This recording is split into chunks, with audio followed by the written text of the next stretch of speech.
Hello, everyone. My name is Stanley St. Rose, and today we're going to be talking about The Sun Also Rises, written by Ernest Hemingway. Now, before I go into summary analysis of this work, please remember to leave a like, subscribe, and/or comment so that the channel can continue to grow. All right, The Sun Also Rises. Very interesting work here. A lot of things are happening. We meet this man by the name of Jake Barnes and a friend of his, an acquaintance of his, by the name of Robert Cohn. Now, the relationship between these two, the friendship between these two, goes through a lot. Definitely, when you put a woman, and the specific woman that I'm talking about here is Lady Brett Ashley. So when you put Lady Brett Ashley in between these two men, um, tensions rise. It's not easy. Now Jake is impotent. He was in World War I, and this womb that he got prevents him from having sex. And although Lady Brett Ashley says to Jake, it's pretty clear that they have feelings for each other. I mean, if Jake could have sex, then they would probably get married and have the whole family, the whole nine yards and everything. But because of, Jake being impotent, um, that can't happen. So it is, I think for men, this is like the worst nightmare that you could ever have. Um, yeah, it's like it's the worst nightmare that a guy could ever have. And within this work, I think for men reading this novel, you're kind of horrified because like it's like this man, he has the one, he has the one. This is the it girl, the one that he wants. Jake wants Brett, and Brett wants him, but Jake can't. She doesn't want to be monogamous with a man that, well, yeah. I mean, he can't have sex, so it's just it's gonna be hard to have a relationship like that. So yeah, throughout the work, you're very fascinated by Jake, his life, the things that he went through. I mean, there's a prostitute that tries to kiss him, but you know he doesn't let it happen because, well, he's impotent. I mean, it's a very tough world to navigate when you're a man and you can't do that. So all of your romantic interests, it's a cloud of confusion. So for Jake, it's a very tough world, especially when you have to watch the love of your life go after these other men and they end badly. So this is set in France. We see several interactions. We see these people deal with their financial issues, their background, their family background. You know, we see a lot of people who are affected by the war, just like men who have gone to war and then have had to kind of like deal with the aftermath of the war. Then Jake, Bill, um, who is a good friend of Jake, he also has war stories and his experience with war. Um, it's not easy, man. It's not easy to look at these characters because when you went to war and then you come back, it's not easy to deal with the aftermath. It's not easy to move on with life. But it affects your psychology, your mind, and in Jake's part, your sex life, um, and in the mental strength of Jake. Because there's some men they would probably kill themselves if that what it came to. There's some men that would probably kill themselves if they can't have sex. I mean, and it's sad to say, but there's some men. It's that important. Um, it's life or death. It's a life or death matter. Um, and so We see Robert Cohn. Um, he wants Brett. Mike is another suitor that comes in. He wants Brett. We see another guy by the name of Romero, who's a bullfighter. He wants Brett. You know, Romero, this bullfighter, has an affair with Brett. Um, Cone is angry about this. Mike is angry about this. We see, um, we see Cone go after Romero.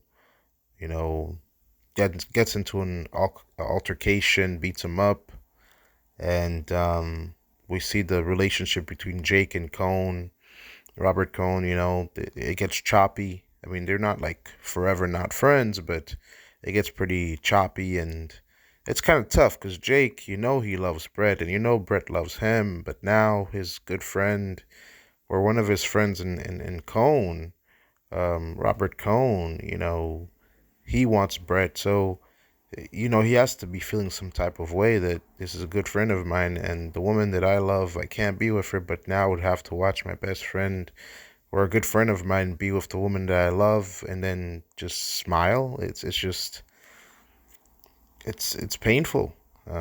So the emotional part for Jake is tough. I mean, Cone even calls him like a pimp, you know, because like a lot of these men that interact with Brett, they are first somehow interact with Jake, because Romero was also one of Jake's friends, and then Brett develops feelings for Romero, and then also Cone is a friend of Jake's, and he also has feelings for Brett.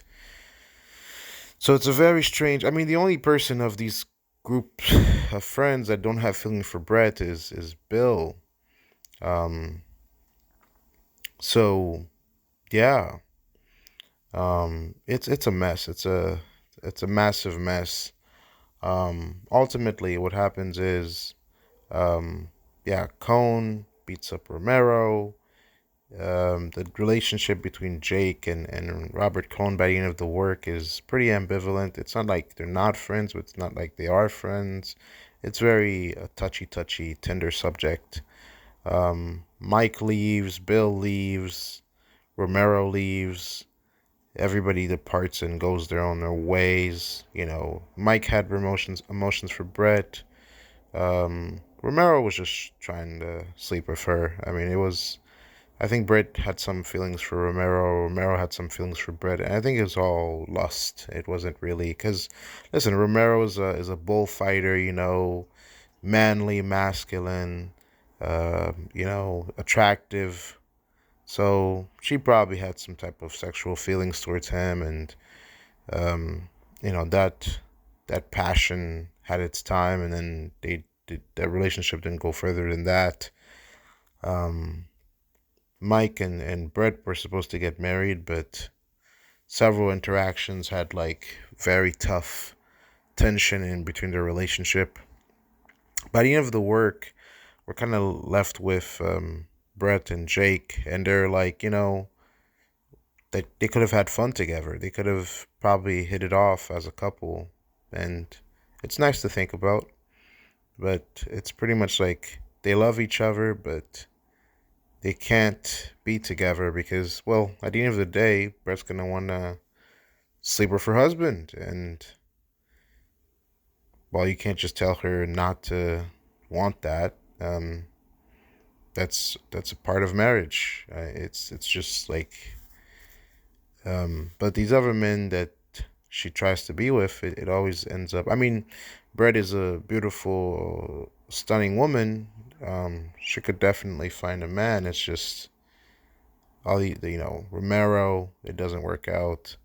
Mike, it doesn't work out. I mean, she does say that she's gonna go back to Mike, but if she had the intention to leave him, or she, if you know that relationship was already choppy.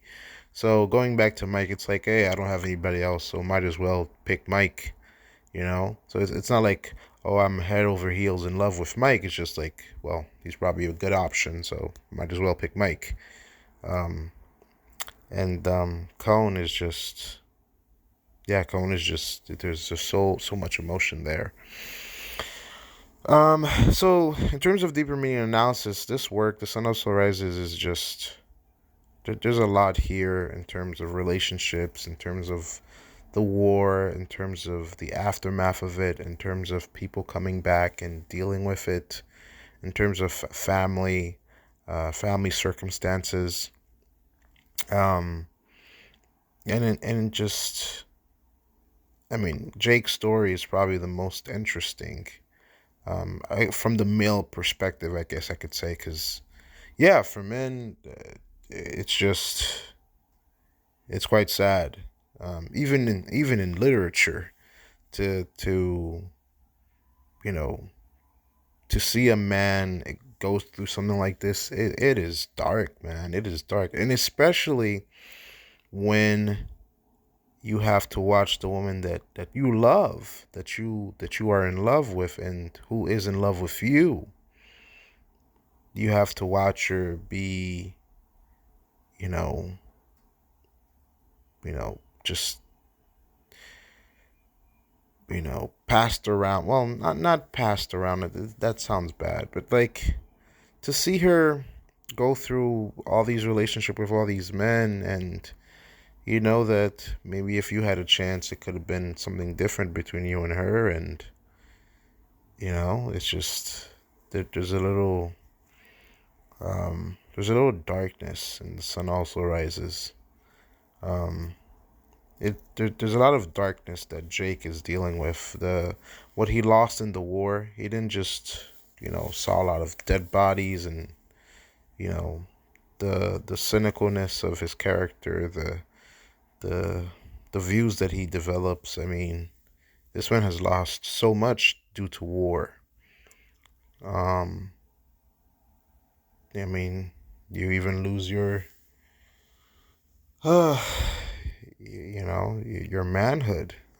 It's tough, but it is commendable to see that he doesn't end his life, because I think in modern culture it's kind of set up like if a man can't perform in that sense, well, what's the point of living?